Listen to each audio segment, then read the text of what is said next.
Hi welcome back to my channel. അപ്പോൾ ഇന്നും ഞാനൊരു ബോട്ടിൽ ആർട്ടുമായിട്ടാണ് കേട്ടോ വന്നിട്ടുള്ളത്. ഈസി ആയിട്ട് ചെയ്യാൻ പറ്റുന്ന ഒരു ബോട്ടിൽ ആർട്ടാണ്. അപ്പോൾ അതിന് മുമ്പ് നിങ്ങൾ എൻ്റെ ചാനൽ ആദ്യമായിട്ടാണ് കാണുന്നതെങ്കിൽ ഒന്ന് സബ്സ്ക്രൈബ് ചെയ്യുക. അതിൻ്റെ അടുത്തുള്ള ബെല്ലൈക്കണിൽ ഓൾ എന്നുള്ള ഓപ്ഷനും കൂടെ ഒന്ന് എനേബിൾ ചെയ്ത് കൊടുക്കുക. അപ്പോൾ ഞാനിടുന്ന വീഡിയോയുടെ നോട്ടിഫിക്കേഷൻ നിങ്ങൾക്ക് കിട്ടും. അപ്പോൾ ഇന്നത്തെ ബോട്ടിൽ ആർട്ട് ആർക്കും പെട്ടെന്ന് ചെയ്തെടുക്കാൻ പറ്റുന്ന ഒരു ഈസി ആയിട്ടുള്ള ബോട്ടിൽ ആർട്ട് തന്നെയാണ് കേട്ടോ. അപ്പോൾ അതിന് വേണ്ടിയിട്ട് ഞാൻ ഉപയോഗിച്ചിട്ടുള്ളത് ഒരു ഫോയിൽ പേപ്പറാണ് കേട്ടോ. നമുക്ക് ഫുഡൊക്കെ പാർസൽ കൊണ്ടുവരുമല്ലേ, അങ്ങനത്തെ കിട്ടുന്ന ഒരു ഫോയിൽ പേപ്പറാണ്. ഞാനിപ്പോൾ ഇതിവിടെ ഉപയോഗിച്ചിരുന്നതിന് വേസ്റ്റിലിടാണ്ട് എടുത്ത് വെച്ചതായിരുന്നു. അപ്പോൾ അതെല്ലാം ഇങ്ങനെ ചുളിച്ചെടുക്കുക. കൈ വെച്ചിട്ട് ഇങ്ങനെ ചുളിച്ചാൽ മതി, ഒരുമിച്ച് ബോളാക്കിയിട്ട് ചുളിക്കരുത്. അപ്പോൾ പിന്നെ നമുക്ക് നിവർത്തിയെടുക്കാൻ ഭയങ്കര ബുദ്ധിമുട്ടായിരിക്കും. ഇങ്ങനെ കൈ വെച്ചിട്ട് എല്ലാ ഭാഗവും ചുളിച്ചെടുക്കുക. ഞാൻ അങ്ങനെ എല്ലാ ഭാഗവും ഇങ്ങനെ ചുളിച്ചെടുത്തിട്ടുണ്ട്. ഇത് കുട്ടികൾക്ക് വേണമെങ്കിലും ചെയ്തെടുക്കാൻ പറ്റുന്ന ഒരു ബോട്ടിൽ ആർട്ട് തന്നെയാണ് കേട്ടോ. കാരണം ഇതിങ്ങനെ ഈ ഫോയിൽ പേപ്പർ ചുളിച്ചെടുക്കുക എന്നുള്ള ഒരു പണി തന്നെയുള്ളൂ ഇതുമേ. ആ ബോട്ടിലിൻ്റെ അളവിനനുസരിച്ച് ഞാനത് കട്ട് ചെയ്തെടുത്തിട്ടുണ്ട്. ആദ്യം തന്നെ കട്ട് ചെയ്യരുത്, ഇങ്ങനെ ചുളിച്ചെടുത്തിട്ട് പിന്നെ കട്ട് ചെയ്തെടുത്താൽ മതി. ഞാൻ ഫോയിൽ ഒട്ടിച്ചെടുക്കുന്നത് ഗ്ലൂ ഗണ്ണ് വെച്ചിട്ട് തന്നെയാണ് കേട്ടോ. ഗ്ലൂ ഗണ്ണ് തന്നെയാണ് ഫോയിൽ ഒട്ടാൻ വേണ്ടിയിട്ട് നല്ലതെന്ന് തോന്നുന്നുണ്ട്. നോർമൽ ഗ്ലൂ ആണ് ഉപയോഗിക്കുന്നതെങ്കിൽ കൂടുതൽ സമയം തന്നെ വെക്കേണ്ടി വരും കേട്ടോ. ഞാൻ ഫസ്റ്റിൽ നോർമൽ ഗ്ലൂ ബോട്ടിൽ അപ്ലൈ ചെയ്തിട്ട് ഫോയിൽ പേപ്പർ വെച്ച് ഒട്ടിച്ച് നോക്കി, പക്ഷേ പെട്ടെന്നൊന്നും ഒട്ടുന്നുണ്ടായിരുന്നില്ല. പിന്നെ ഞാൻ ബോട്ടിൽ കഴുകി വീണ്ടും ഗ്ലൂ ഗണ്ണ് ഉപയോഗിച്ച് ഒട്ടിച്ചെടുക്കുകയാണ് ചെയ്തത്. ഒട്ടിച്ചെടുക്കുമ്പോൾ ഒന്ന് ശ്രദ്ധിക്കണം കേട്ടോ, കാരണം ഗ്ലൂ ഗണ്ണും ഫോയിൽ പേപ്പറും കൂടെ അല്ല, അപ്പോൾ രണ്ടും കൂടെ ആകുമ്പോൾ അത്യാവശ്യം ചൂട് വരുന്നുണ്ട്. അപ്പോൾ കൈ പൊള്ളാണ്ട് ഒട്ടിച്ചെടുക്കാൻ വേണ്ടി ശ്രദ്ധിക്കുക. ഞാൻ ഇതിൻ്റെ മുന്നേ ഒരു ബോട്ടിൽ ആർട്ട് ചെയ്തിട്ടുണ്ടായിരുന്നു കേട്ടോ, ഫോയിൽ പേപ്പർ വെച്ചിട്ട്.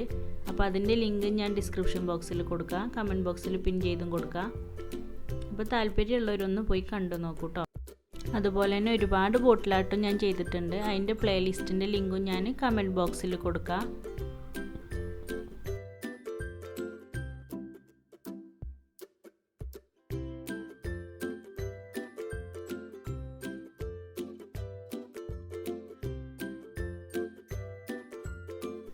നെക്കിൻ്റെ സൈഡിൽ ഫോയിൽ പേപ്പറിന് ഇങ്ങനെ ചെറിയ പീസായിട്ട് കട്ട് ചെയ്ത് കൊടുക്കുക. എന്നിട്ട് ഓരോ പീസായിട്ട് ഗ്ലൂ ഗണ്ണ് വെച്ചിട്ട് ഇങ്ങനെ ഒട്ടിച്ചെടുക്കുക. നിങ്ങൾക്ക് എൻ്റെ വീഡിയോകളൊക്കെ ഇഷ്ടമായിട്ടുണ്ടെങ്കിൽ ട്രൈ ചെയ്തെങ്ങാണ്ട് പിക്ചേഴ്സൊക്കെ എനിക്ക് വാട്സപ്പ് വഴി സെൻഡ് ചെയ്ത് തന്നാൽ മതി. വാട്സപ്പ് നമ്പർ ഞാൻ ഡിസ്ക്രിപ്ഷൻ ബോക്സിലും കമൻറ്റ് ബോക്സിൽ പിൻ ചെയ്തും കൊടുക്കുക. നിങ്ങളെൻ്റെ ഇൻസ്റ്റാഗ്രാം പേജും ഫേസ്ബുക്ക് പേജും കൂടെ ഒന്ന് ഫോളോ ചെയ്യണേ. സിംപ്ലി യു ക്യാൻ സെർച്ച് ചെയ്താൽ മതി.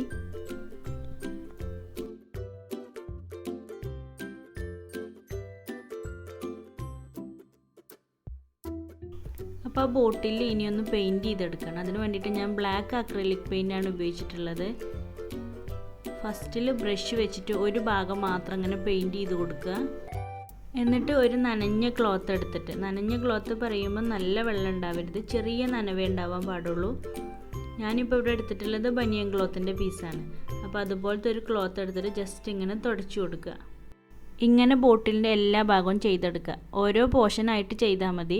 ഒരുമിച്ച് പെയിൻറ്റ് ചെയ്തെടുത്ത് പിന്നെ തുടക്കുമ്പോഴേക്കും ഫസ്റ്റ് പെയിൻറ്റ് ചെയ്ത ഭാഗം ഉണങ്ങിയിട്ടുണ്ടാവും. അപ്പോൾ പിന്നെ നമ്മൾ തുടച്ചെടുത്താൽ പിന്നെ ശരിയാവില്ല. ഇപ്പോൾ ആ ചുളിവുള്ള ഭാഗത്ത് മാത്രം പെയിൻറ്റ് ഉണ്ടാവും, ബാക്കി ഭാഗത്ത് പെയിൻ്റൊക്കെ നമ്മൾ തുടച്ചെടുക്കും. അപ്പോൾ അതുകൊണ്ടാണ് ആദ്യം ഞാൻ നന്നായിട്ട് ഫോയിൽ പേപ്പർ ചുളിച്ചെടുക്കണം എന്ന് പറഞ്ഞത്. ഇപ്പോൾ കാണാനാണെങ്കിലും നല്ല ഭംഗിയുണ്ട്. ഇതിൽ കാണുന്നതിനേക്കാളും കൂടുതൽ ഭംഗിയുണ്ട് കേട്ടോ ശരിക്കും കാണുമ്പം. ഇത് നന്നായിട്ട് ഉണക്കിയിട്ട് വാർണിഷ് അപ്ലൈ ചെയ്ത് കൊടുക്കുക. അപ്പോൾ ഇതാ ഇത്രയേ ഉള്ളൂ ഈ ബോട്ടിൽ ആർട്ട്. ഈസിയാണ്. അപ്പോൾ എല്ലാവർക്കും ചെയ്തെടുക്കാൻ പറ്റുന്ന ബോട്ടിൽ ആർട്ടാണ്. അപ്പോൾ ഇഷ്ടമായിട്ടുണ്ടെങ്കിൽ ഒന്ന് കമൻറ്റ് ചെയ്യണേ, അതുപോലെ ലൈക്ക് ചെയ്യണേ, ഫ്രണ്ട്സുകൾക്കൊക്കെ ഒന്ന് ഷെയർ ചെയ്ത് കൊടുക്കണേ. സബ്സ്ക്രൈബ് ചെയ്യാതെ കാണുന്ന ആളുകളാണെങ്കിൽ ഒന്ന് സബ്സ്ക്രൈബ് ചെയ്ത് സപ്പോർട്ട് ചെയ്യണേ. ഈ വീഡിയോ ഇഷ്ടമായിട്ടുണ്ടെന്നുണ്ടെങ്കിൽ നിങ്ങൾ ട്രൈ ചെയ്ത് പിക്ചേഴ്സ് എനിക്ക് വാട്സപ്പ് വഴി സെൻഡ് ചെയ്ത് തരണേ. അതുപോലെ നമ്മുടെ ചാനലിൽ വീഡിയോ അപ്ലോഡ് ചെയ്യാറുള്ളത് Tuesday, Thursday, Saturday Indian time 4 PM, UAE time 2:30 thank you for watching.